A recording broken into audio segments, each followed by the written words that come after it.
From Luke's Gospel, chapter 18, come these few verses. A study in contrasts, in a sense, but it's a parable, another story from Jesus. Jesus also told this parable to some who trusted in themselves that they were righteous and regarded others with contempt. Two men went up to the temple to pray, one a Pharisee and the other a tax collector. The Pharisee, standing by himself, was praying thus: God, I thank you that I'm not like other people, thieves, rogues, adulterers, or even like this tax collector. I fast twice a week. I give a tenth of all my income.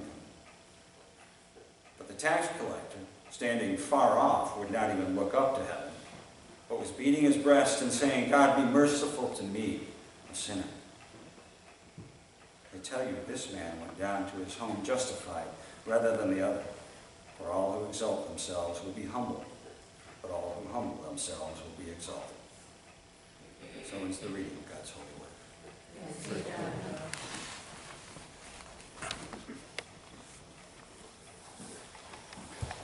I invite us to pray.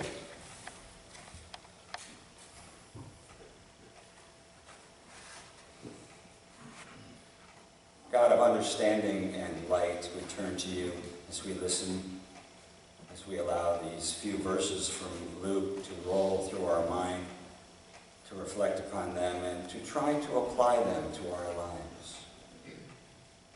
Help us to find ourselves in some way, in a blessed way, within this story, so that we do, in fact, become more the people you would have us become. This we ask in your holy and precious name. Amen. Amen.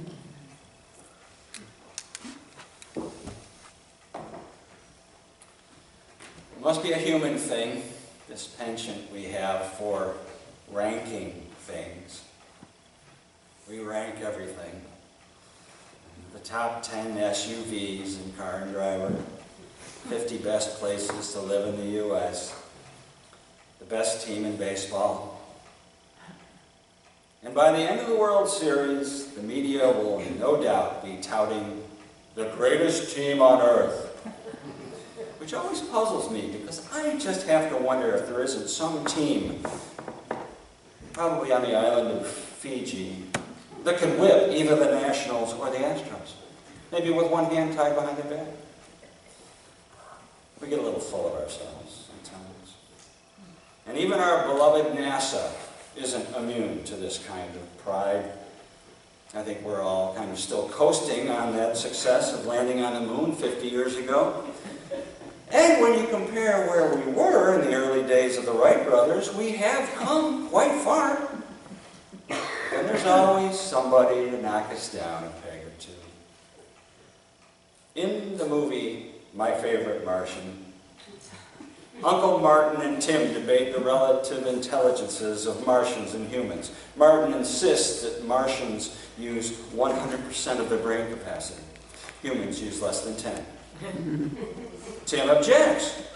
I think we use more than 10%. To which Martin counters, your astronauts pee in their spacesuits. Case closed. It can be deflating to learn that we're not all that. And the Pharisee truly believed he was all that. And he had some reason to.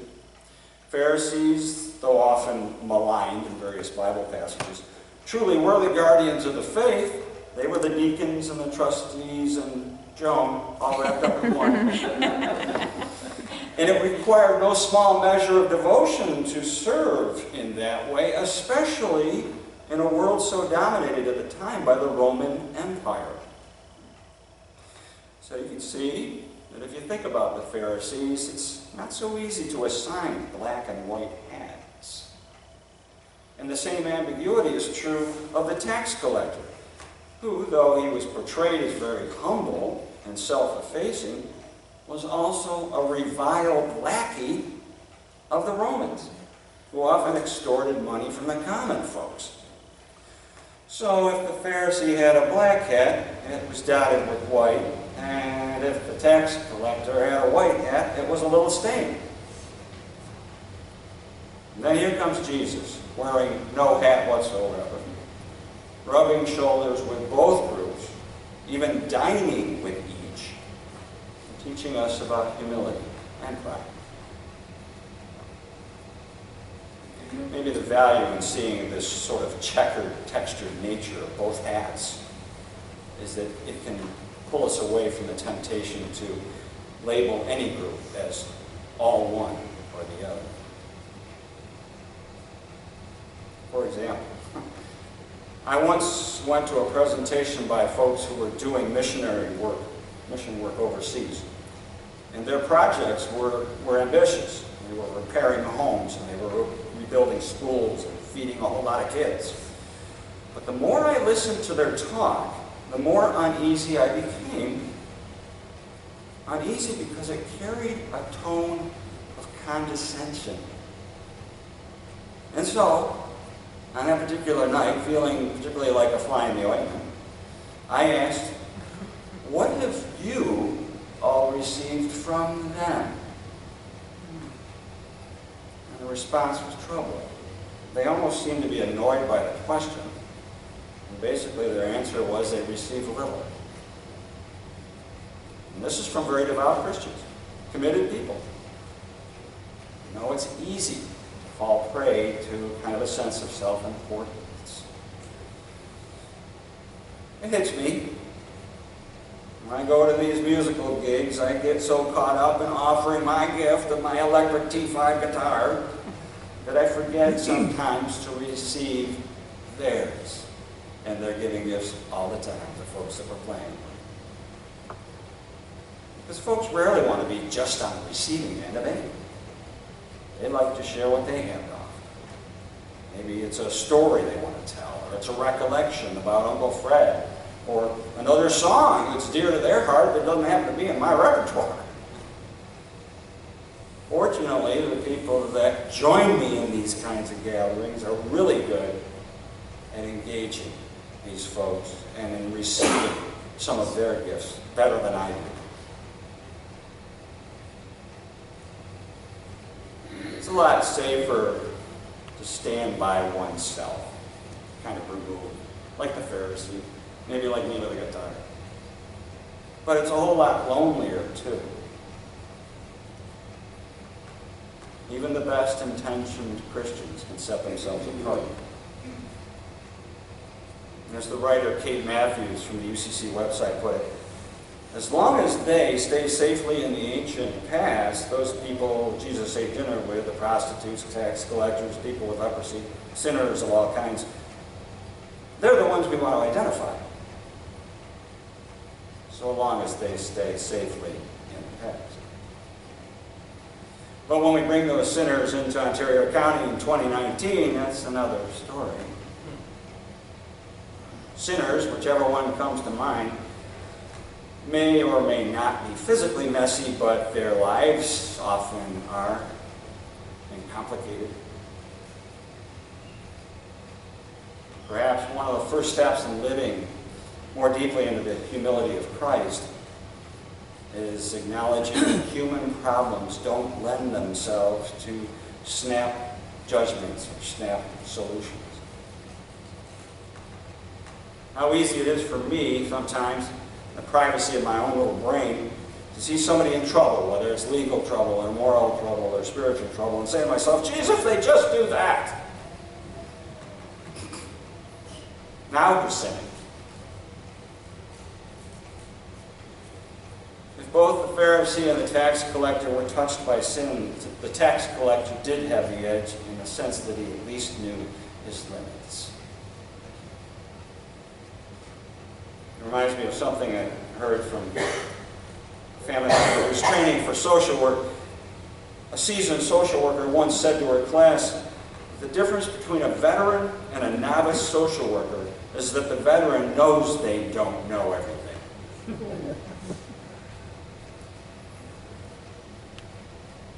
Asking God for mercy, the tax collector stood far off. way far away. Way far away from perhaps the presence of God or the felt sense of God. We've probably all been there one time or another. The fear of drawing too close to God or too close to something holy, aware that it's somehow something to toy with. Sometimes the folks feel that way about the Bible.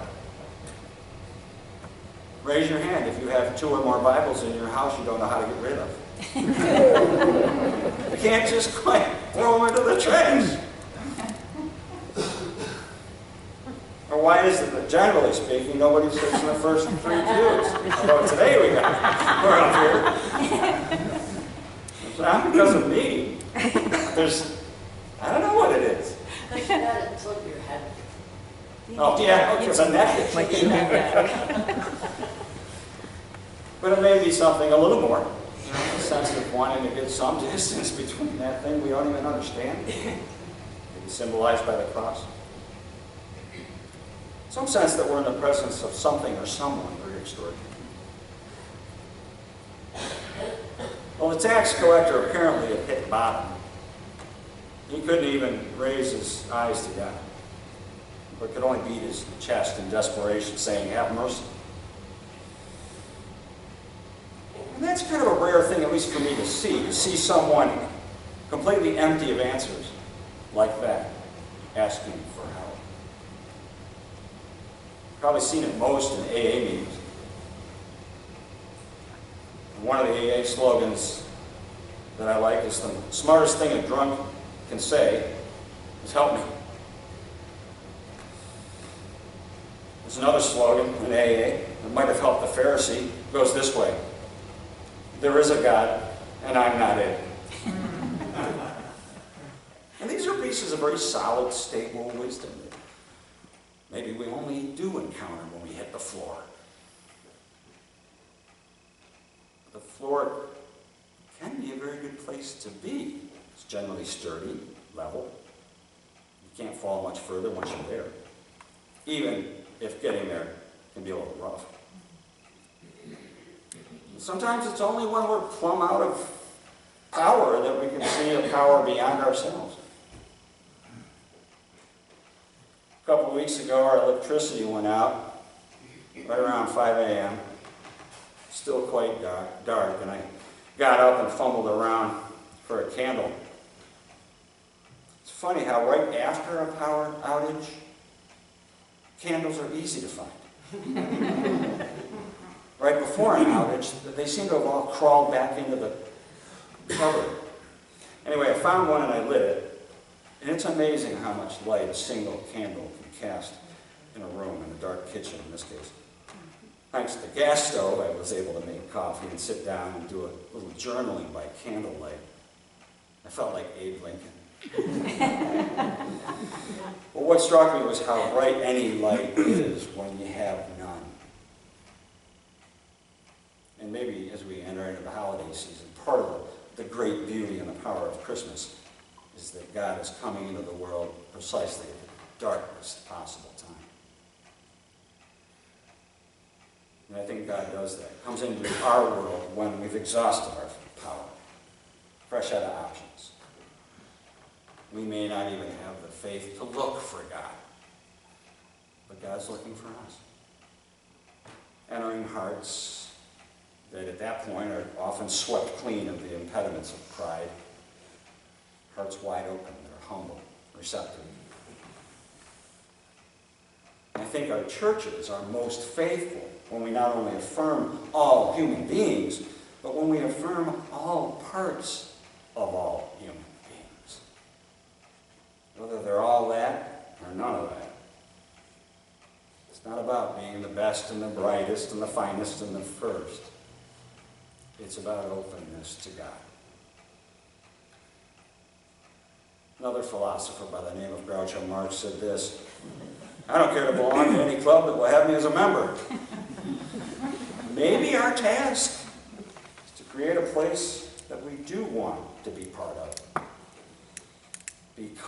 Precisely because it does welcome every part of us, be it sweet or sour." And we might consider sharing another final AA slogan that goes this way. We're all here because we're not all there.